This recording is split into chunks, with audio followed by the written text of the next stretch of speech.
Shoo shoo, tell you story time.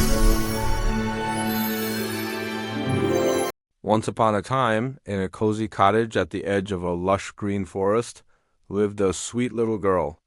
Everyone in her village adored her, especially her grandmother, who had lovingly made her a beautiful red velvet cloak with a matching hood.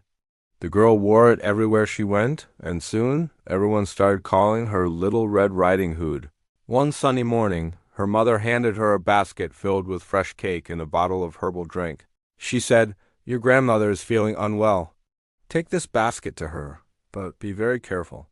Stay on the path and don't talk to any strangers in the woods." Little Red Riding Hood promised to be good and set off on her journey. The path to her grandmother's house wound through the deep, quiet woods. As she skipped along, admiring the wildflowers and listening to the birds sing, she suddenly came face to face with a big, cunning wolf. She wasn't scared because she didn't know how wicked wolves could be. "Good day, Little Red Riding Hood," the wolf said with a sly grin. "And where are you off to so early?" "I'm on my way to my grandmother's house," she replied cheerfully.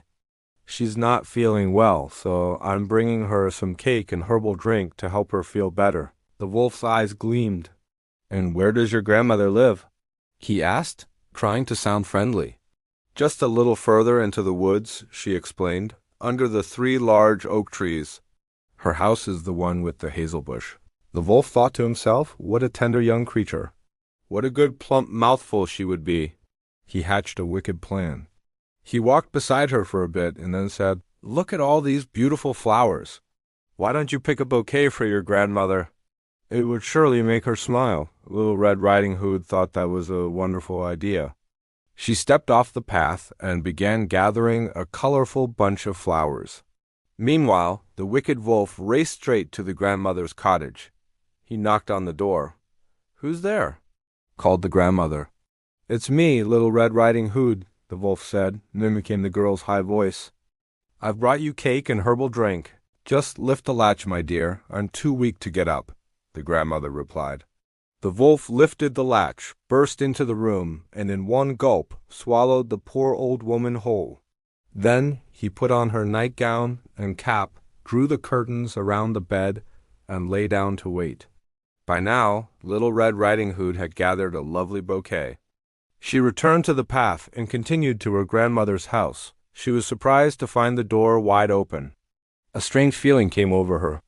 "Good morning," she called out, but there was no reply. She tiptoed to the bed and pulled back the curtains. There lay her grandmother, but she looked very strange. "Oh, grandmother," she said, "what big ears you have." "All the better to hear you with, my dear," the wolf replied in a gruff voice. "And grandmother, what big eyes you have." "All the better to see you with, my dear." "Grandmother, what big hands you have." "All the better to hug you with, my dear."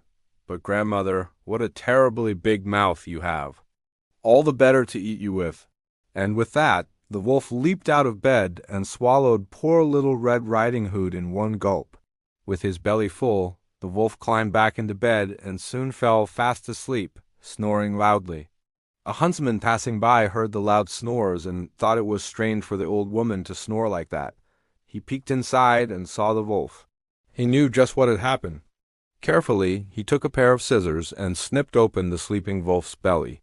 Out popped Little Red Riding Hood, and then her grandmother, both safe and sound. They quickly filled the wolf's belly with heavy stones. When the wolf woke up, he was so thirsty that he ran to the well to drink.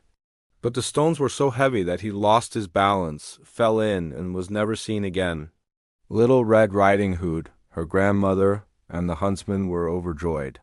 And from that day on, Little Red Riding Hood always remembered her mother's words and never strayed from the path again.